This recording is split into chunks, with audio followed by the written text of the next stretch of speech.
আজকে 5 মেতে আমরা এমন সব শহীদদের নিয়ে কথা বলবো যারা সব থেকে কম দামি শহীদ। আমরা যদি 5 মের শহীদদের বিগত সময়ের স্মৃতির রোমন্থনগুলো আমরা খেয়াল করে দেখি, 2013-র পরে 24 পর্যন্ত আওয়ামী লীগ যে এতগুলো বছর ক্ষমতায় থাকলো, এই সময়গুলোতে তারা এই শাপলার যারা শহীদ আছে তাদেরকে ন্যূনতম স্মরণ করার পর্যন্ত সুযোগটুকু তারা দিতে চায় না। আমি আমার এক সহপাঠীকে চিনি, যার আপন ভাই 5 মেতে শাপলায় শহীদ হয়েছিলেন। যিনি শহীদ হয়েছিলেন তিনি সেখানে যে শহীদ হলেন সেই বিষয়টা পর্যন্ত খুব বেশি মানুষকে জানতে দেওয়া হয়নি। কারণটা এরকম ছিল যে 5 মেতে কেউ মারা গেছে, এ তথ্যও যদি প্রকাশ করা হতো তাহলে সেই পরিবারের বাকি যারা জীবন্ত আছে তাদের উপরে সর্বোচ্চ রাষ্ট্রীয় জুলুম নিপীড়ন, আওয়ামী লীগের সর্বোচ্চ নিপীড়নের শিকার তাদেরকে হতে হতো। এই ধরনের একটা পরিস্থিতির মধ্যে দিয়ে তাদেরকে যেতে হয়েছে। এই কারণে আওয়ামী লীগ সেই ভয়াল সময়গুলোতে 5 মের শহীদদেরকে নিয়ে তাদের সংখ্যা প্রকাশ করার একটা দুঃসাহস করেছিল অধিকার। সে অধিকারের উপরে কি ভয়াবহ রকমের নিপীড়ন করা হয়েছে।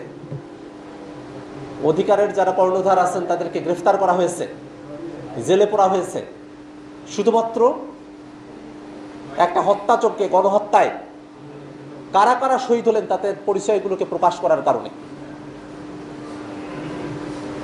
আমরা জুলাইতে যারা অংশগ্রহণ করেছি, এটা সত্য যে জুলাই একদিনে আসে নাই।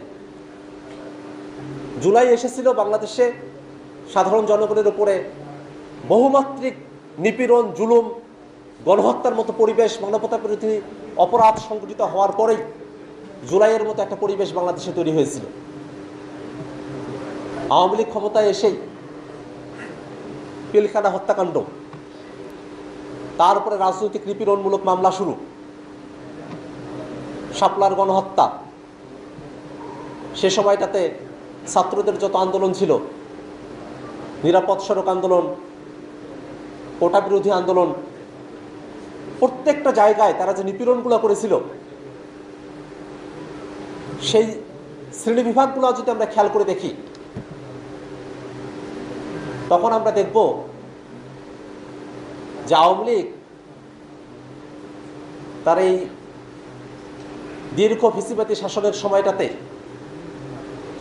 সমাজের এমন কোনো অংশ নাই যার উপরে তারা নিপীড়ন করা বাদ রেখেছিল।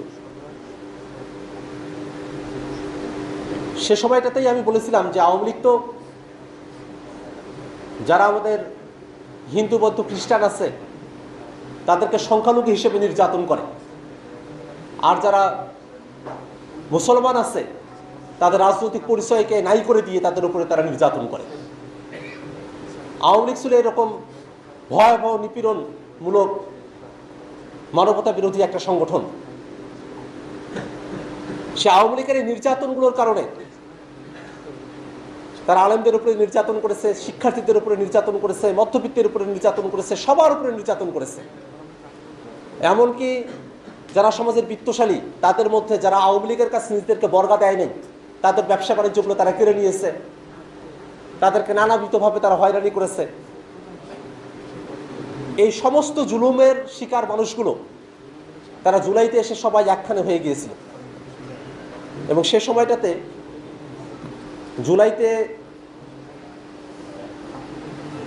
মাদ্রাসার শিক্ষার্থীদের যে অংশগ্রহণ সেটাকে আলাদা করে মূল্যায়নের দাবি রাখে।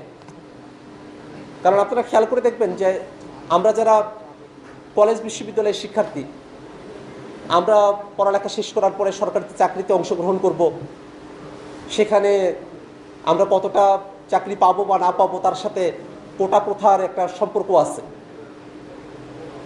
অর্থাৎ আমরা যারা কলেজ বিশ্ববিদ্যালয়ের শিক্ষার্থী, আমরা যখন আন্দোলনটাতে জুলাইয়ে সামিল হতে শুরু করি, তখন তার সাথে ভবিষ্যতে আমরা চাকরি পাবো কি না পাবো সে ধরনের একেবারে ব্যক্তিগত পর্যায়ে বা একেবারে যদি আমরা গোষ্ঠী পর্যায়ে বলি একটা স্বার্থের ব্যাপারও ছিল।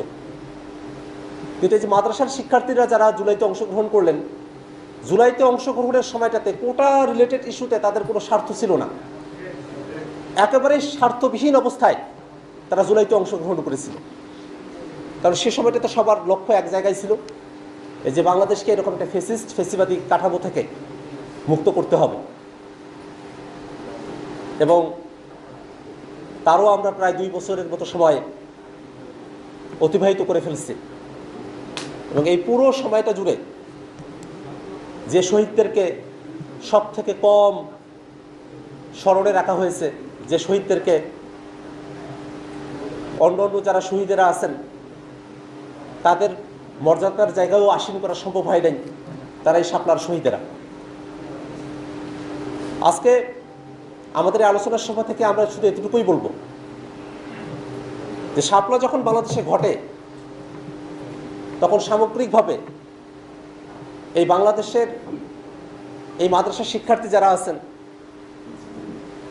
যারা একটু ধর্মপ্রাণ মুসলমান আছেন, তাদেরকে উন্মানুষী পরিণত করে তাদের উপরে হামলা এবং হত্যাযজ্ঞগুলো চালানো হয়েছিল।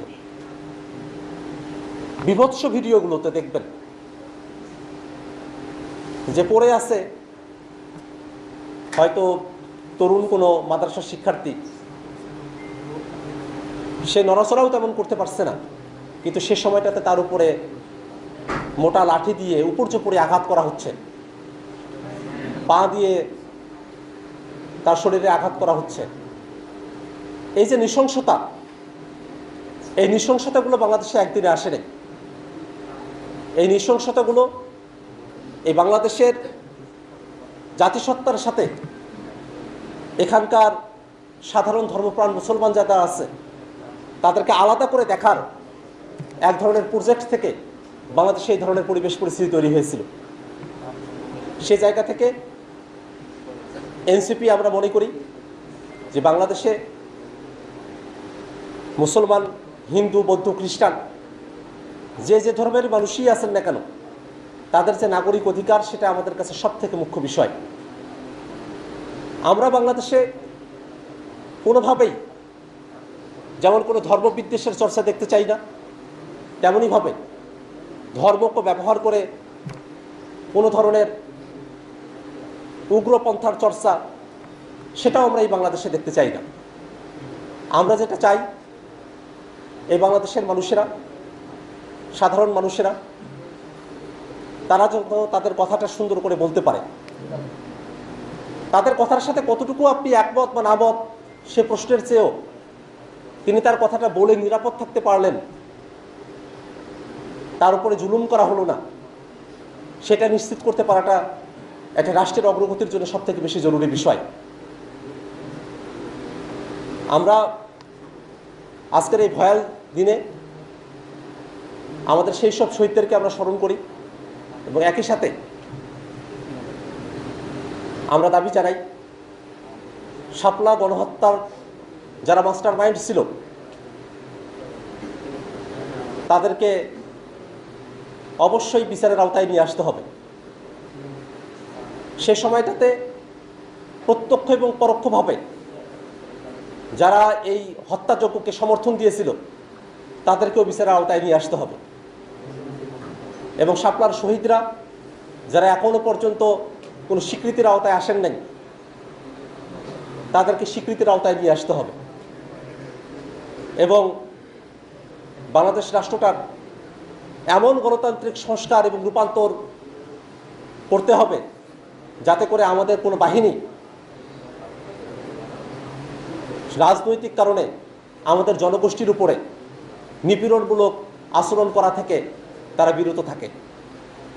আমরা সেই গণতান্ত্রিক সংস্কারের দিকে বাংলাদেশ অগ্রসর হবে সে আশাবাদ করে, আমাদের শহীদদের জন্য দোয়া কামনা করে, আপনারা যারা আজকে এখানে উপস্থিত হয়েছেন তাদের সকলকে ধন্যবাদ জানিয়ে আজকের মতো করে আমাদের আলোচনা সভা এখানেই সমাপ্ত করছি।